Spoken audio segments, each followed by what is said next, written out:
makuha niyan. Kailangan ibigay ang resibo. Basta nakapag-file sila, release ang resibo.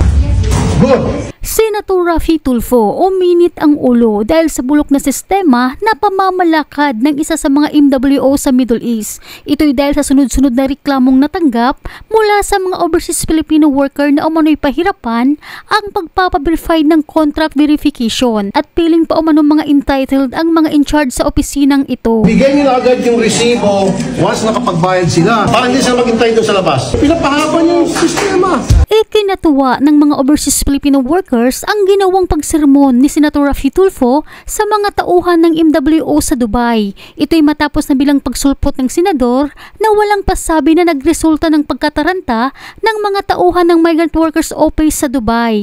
Dapat daw surprise visit at ito nga po ang gagawin ko. Ito'y dahil sa sandamakmak na mga reklamo ng mga OFWs na masusungit at tamad umano ang mga in charge ng Migrant Workers Office at sobrang bagal pa umano kung kumilos at pahirapan pa umano kung sila'y magpapaverify ng contract at napakadami umanong kuskus balungos na prosesong pagdadaanan para makauwi sa sariling bansa.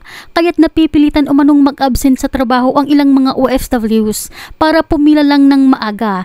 Tinitiis ang init at gutom para lang makapagpa-verify ng contract. Kaya binulaga ng chairman ng Migrant Workers Senator Raffy Tulfo ang Migrant Workers Office sa Dubai. Matapang nitong kinumprunta ang head ng MWO hinggil sa mga problema at reklamo na pinaabot sa kanya ng mga overseas Filipino workers. Narito sabay-sabay po natin panoorin ang kaganapan kung paano nito sinermonan ang mga in charge ng Migrant Workers Office sa Dubai na viral at mainit na pinag-uusapan ngayon sa mundo ng social media. Tawagin mo yung boss mo. Boss, masungit at mabagal daw kayo. Sir Raffy, totoo po yun. Sir namin, ma'am. Yes po. Sana po yung mga staff, hindi po sila masusungit. Minsan po sinusungitan nila kami. Magtatanong lang kami, masungit sila. Sinadya ko mag-surprise visit. So ngayon gusto ko makita first hand kung ano bang klaseng sistema meron kayo at yung sistema niyo bulok, sungit. Ba't ganun, ma'am? Dapat pasensyoso kayo. Kasama sa trabaho niyo po yun. Kasi kung wala sila, wala kayo dito. Ang nagpapasweldo sa inyo sila. Pangalawa po, napansin ko na yung appointment system ninyo, bakit ang tagal? 3 months. For contract verification, ang abutin ng 3 months bago makapag-appoint? Sa dami po kasi, usually po, nasa 300 or more po ang nakaschedule niyan. Umaabot po ng 500 in a day. So para lang po, mas makontrol po natin, hindi po magtatagal. Kasi mas mahirap po, pumunta kayo dito na walang... Teka mo, paano ba? Okay, pag contract verification, ano bang ginagawa? Check po yung kanilang kontrata, okay, yung kanilang Emirates ID. Siyempre po, unang-una yung kontrata dahil tinitingnan po natin kung tama yung provisions po ng contract. Kasi gusto po natin ma-ensure, masiguro, ang protection po ninyo at yung mga karapatan na nakasaad po ito sa kontrata. Tingnan mo lang, pero gaano kahaba yung proseso? Alam mo, pupunta siya for contract verification. How long would it take?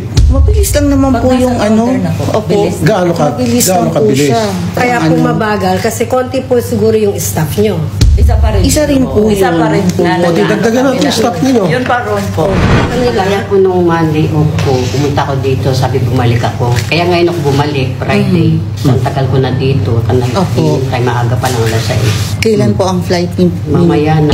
Ano po natin yan? po yan. Ano po yan? Gagawin po yan ngayon. Dapat mag-alat kayo ng araw na day off ng mga OFWs. Sige po. Baguhin niyo po yung nakalagay dyan sa website kasi nung tingnan namin yung website ninyo, nakalagay Monday to Friday, pagdating ng Friday, half day. Hindi po yun. Malilito yung mga OFWs natin. Pero sana po, maging mabilis. Kasi pasakit yung pabigat yung sa mga OFW natin. Yan po yung haharapin namin. Gagawan po namin ng paraan pa. Continuous improvement naman po yung ginagawa natin. From time to time, pag nakita po natin na may kailangan po talaga na gawan ng paraan at i-improve, haharapin po natin yan, gagawan po natin. Yes, sana po, hindi lang po yung kaharap si Sir Raffy. Opo, asahan niyo po. Gusto ko makita yung proseso po from start to finish. Okay. Dito po yung tinatawag ng screening area. Check namin yung ticket, kung may flight talaga, tapos yung Emirates ID. Kasi sometimes, sir, pinipeke kasi yung ticket din, sir. Ang gagawin natin, kuha ka ng isang tao na taga-check. Tingnan natin yung flight mo, yung ticket mo, isa-isa. Umiikot kayo saan man nakaupo sila. Ito sila, sir, may mga number na sila. So, they're waiting na lang po, pumaparang din sa loob. Kaya kung pukuha na pa sa loob, papasok sa loob po, sir. Oo nga, naiintindihan ko. Pero paano natin mapabilis na tulad nila, 5 hours, may 4 hours and a half na 6 hours. Anong suggestion mo? So while waiting, pwedeng screen na, tingnan na yung papel, isa-isa, para at least, hindi na, kung mayroong kulang, pwede na silang advice, hindi na silang tatagal ng pag-aadvise. O di ibig sabihin, yan pa lamang dapat sa labas, di yung security guard ninyo, di bigyan yung trabaho. Lagyan mo nila ng opisina sa mall para sa Pilipinas. Sa Pilipinas, may mga satellite office kada mga mall or something. Kasi ito lang ang pupuntahan ng tao. After 5 o'clock, sarado na to. Sino ba ang pupunta rito? Oo nga naman. Yung paglalagay ng satellite office, may valid naman yung Baka po pwedeng mas padali yun. Mas padali. Sir, after waiting for so long, pila pa ulit sa labas, mag-aantay pa kami ng resibo. Ano na, releasing na po kasi releasing na po, para hindi na po sila babalik. Bakit hindi na lang bibigay yung resibo right there and then? Kasama na po sa contract verified Hindi po. pwede. po kami. Di ba, galing na sila doon, they waited for so many hours, and then pagdating nila doon na it only took less than 10 minutes, and then pipila naman ulit dito para kumuha ng resibo. Ba't di na lang doon ang resibo ibigay? After verification po yun, kasama na po yung receipt. I-release na lang po. Mali.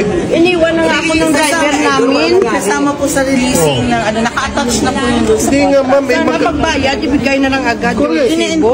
Ini-encode Bakit po kasi hintayin yun. pa namin? Iniwan na kami ng driver namin. So, gano'ng katagal ang hintay pag sa resibo? Sir, dumating Sa kami resibo, hindi po 3 namin oras alam. na ako dito. 3 oras, resibo na. Hindi nabigay yung resibo niya doon para makapagpunta siya sa OWA. Ilang oras na yung antay niya. Yung resibo, hinihingi po sa kabila, sa OWA. Yeah, sabi dun sa loob.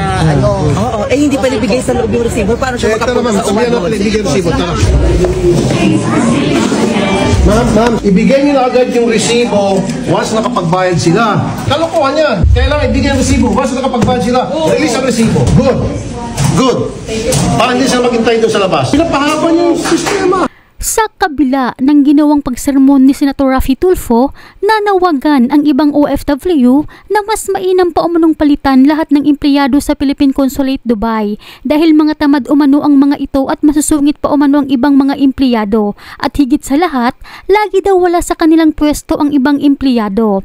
Ayon pa sa isang komento, nakakahiya, hindi na umano proud maging Pilipino. Lahat umano ng empleyado dito, kupad para umanong pagong ang serbes at mataas pa umano ang tingin sa mga sarili.